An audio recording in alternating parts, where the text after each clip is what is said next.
কিভাবে আমাদের ল্যাপটপে বা কম্পিউটারের ডেস্কটপে কিভাবে স্ক্রিনশট নিব, সেক্ষেত্রে উইন্ডোজ আর কিবোর্ডের কিতে প্রিন্ট এসসি যদি আমরা এটা ক্লিক করি, তাহলে আমাদের স্ক্রিনশট না হয়ে গেল। এটা কোথায় জমা হয়?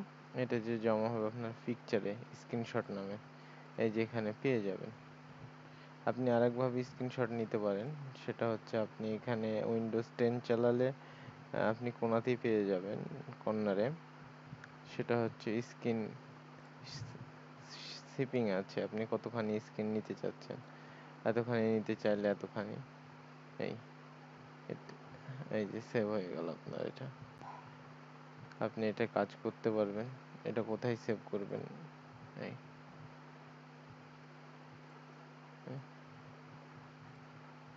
খুব সহজ, কম্পিউটারের স্ক্রিন শট নাও। এই যে সেভ হয়ে গেছে, এখানেও সেভ হয়ে গেছে।